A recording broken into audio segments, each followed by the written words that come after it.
एक व्यक्ति जो अपने जीवन से बहुत निराश था। उसे अपने जीवन का कोई मकसद, कोई अर्थ नहीं मिल रहा था। उसने सोचा कि जीवन का क्या अर्थ है। इसका उत्तर तो केवल तथागत गौतम बुद्ध ही दे सकते हैं। इसलिए वह तथागत गौतम बुद्ध से मिलने के लिए चल पड़ा। वह बौद्ध विहार पहुंचा और गौतम बुद्ध के पास पहुंचकर उसने कहा, हे बुद्ध, जीवन का क्या अर्थ है? क्या जीवन व्यर्थ है? जीवन में चारों ओर निराशा ही निराशा हाथ क्यों लगती है? बुद्ध मुस्कुराए और कहा, जीवन का कोई अर्थ नहीं है, ना ही यह निरर्थक है और ना ही यह व्यर्थ है।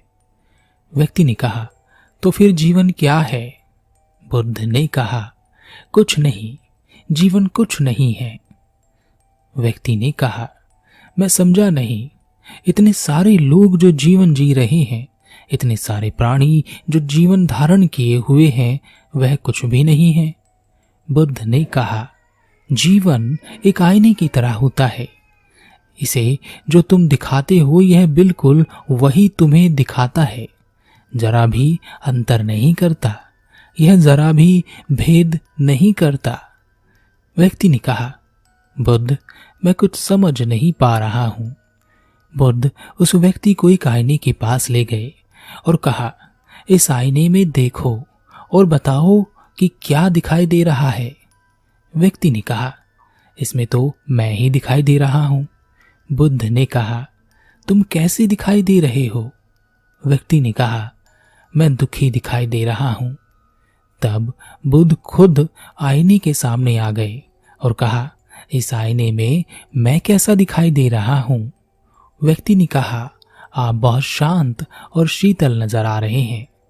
बुद्ध ने कहा, क्या ऐसा हो सकता है कि इसी आईने में मैं बहुत क्रोधित, दुखी और नाराज नजर आने लगूं और तुम शांत और शीतल नजर आने लगो?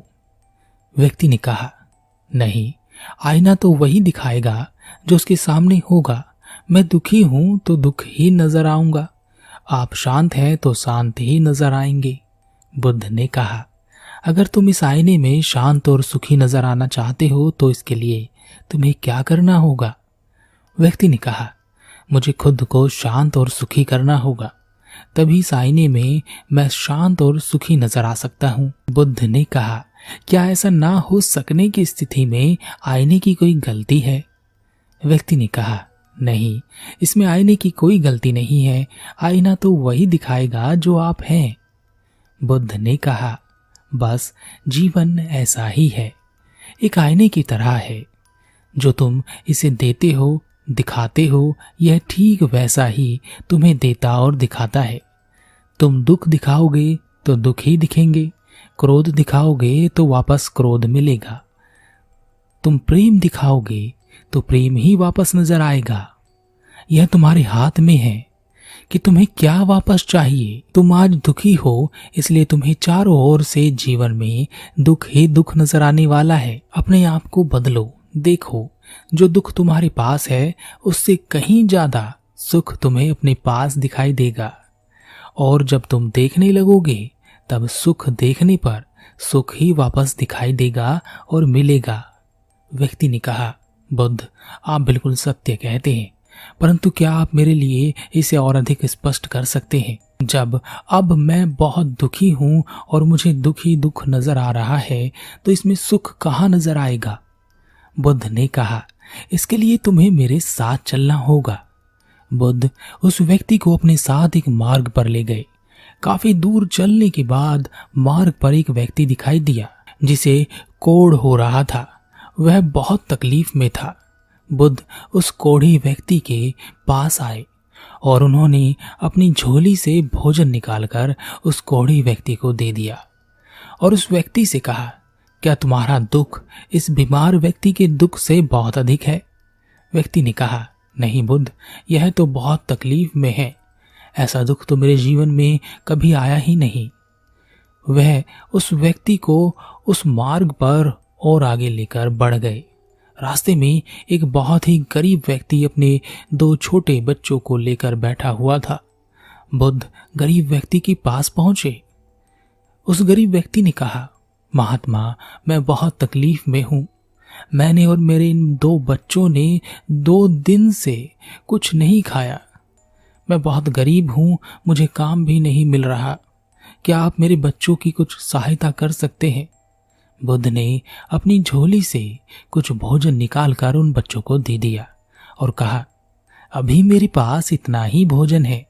जब मैं इस रास्ते से वापस आऊंगा तो मैं और भोजन लेकर आऊंगा। तब तक तुम यहीं रहना। अभी तुम यह सब भोजन खा लो। बुद्ध ने उस व्यक्ति से कहा, क्या तुम्हारा दुख इस गरीब व्यक्ति के दुख से बहुत बड़ा है? उस व्यक्ति ने कहा, नहीं, मेरे जीवन में इतना बड़ा दुख नहीं है कि मुझे भूखा बैठना पड़े या मेरे बच्चे भूखे रहें, पर मैं इस व्यक्ति की मदद करना चाहता हूं। मैं इसे अपने यहां पर काम दे सकता हूं। उस गरीब व्यक्ति ने कहा, मालिक, आप बहुत दयालु हैं। आपका बहुत धन्यवाद। मैं कल से ही आपके पास काम के लिए आ जाऊंगा। बुद्ध उस व्यक्ति को लेकर उस मार्ग पर और आगे बढ़ चले। रास्ते में उन्होंने देखा कि एक व्यक्ति अकेले में बैठा रो रहा था। उस व्यक्ति को रोता हुआ देखकर बुद्ध उसके पास पहुंचे और उससे पूछा, क्या हुआ? तुम क्यों रो रहे हो? उस व्यक्ति ने कहा, बुद्ध, मेरी पत्नी, मेरे बच्चे, मेरे माता पिता सब कल एक दुर्घटना में मृत्यु को प्राप्त हो गए और मेरे परिवार में कोई नहीं बचा। मैं अकेला रह गया हूं। अब मैं इस दुनिया में रहकर भी क्या करूंगा? किसके लिए जीऊंगा? बुद्ध ने उस व्यक्ति को समझाया और कहा, मृत्यु हर किसी को कभी ना कभी आनी ही है। हम यहाँ जितने और जिस समय के लिए हैं, उस समय में हमें अपने जीवन का भरपूर उपयोग कर लेना चाहिए। इसे खूब जी लेना चाहिए। जिसने जन्म लिया है वह अवश्य ही एक दिन नष्ट हो जाएगा, चाहे वह निर्जीव हो या सजीव। सब एक दिन अपना जीवन पूरा करके अदृश्य हो जाएंगे। उस व्यक्ति को बुद्ध की बात समझ में आ गई। बुद्ध ने अपने साथ आए व्यक्ति से कहा, क्या तुम्हारा दुख इस व्यक्ति के दुख से बहुत बड़ा है? उस व्यक्ति ने कहा, हे बुद्ध, वास्तव में तो मेरे पास कोई दुख है ही नहीं। मुझे बहुत अचंभा हो रहा है कि मैं बिना दुख के ही दुखी हो रहा हूं। जीवन के असली दुख जिनसे मेरा अभी तक परिचय ही नहीं हुआ है, वह तो यह सब है। और जो दुख है ही नहीं, उन दुखों को मैंने अपने जीवन में इस तरह जगह दे दी है कि मैं सोच रहा हूं कि अब कुछ नहीं बचा। बुद्ध और वह व्यक्ति वापस आ गए। बुद्ध ने उस व्यक्ति से कहा, जाओ और उस आईने में अपना चेहरा देखो। देखो कि अब तुम्हारा चेहरा क्या दिखा रहा है। उस व्यक्ति ने अपना चेहरा आईने में देखा और कहा, हे बुद्ध, यह पहले से बहुत शांत है। बुद्ध ने कहा, तुम्हारा दुख क्या था? व्यक्ति ने कहा, मैं एक स्त्री से प्रेम करता था। कुछ दिन पहले वह मुझे छोड़कर मुझसे अमीर व्यक्ति के साथ चली गई। यही मेरा दुख था। पर मुझे आज पता चला कि मैं तो बहुत सुखी हूं। व्यर्थ ही मैंने अपने चारों ओर दुख बना कर रखा हुआ था। हे बुद्ध, आप मुझे जीवन की सार्थकता और व्यर्थता के बारे में और अधिक स्पष्ट करने की कृपा करें। बुद्ध ने कहा, जीवन का कोई अर्थ नहीं है। इसे अर्थ हम ही देते हैं। हम इस जीवन में जो चाहे लिख सकते हैं।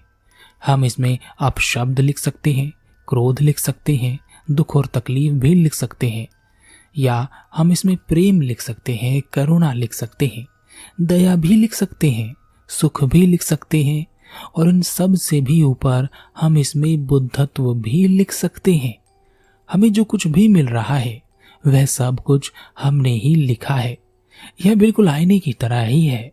जो तुम इसे दिखाओगे वही वापस दिखेगा और मिलेगा।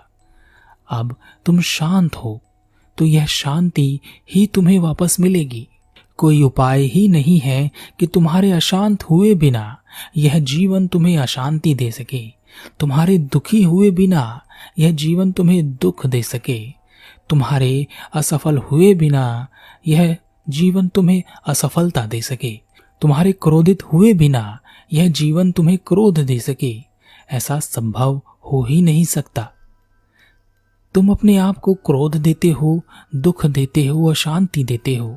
जैसे तुम्हारे जीवन से उस स्त्री के चले जाने का दुख, तुमने उसके लिए अपने आप को दुख दिया और तुमने चारों ओर से दुख पाया, तुम्हें दुख ही मिला, जबकि वह कोई दुख भी नहीं था। ठीक इसी प्रकार जीवन का अर्थ हम खुद ही लिखते हैं।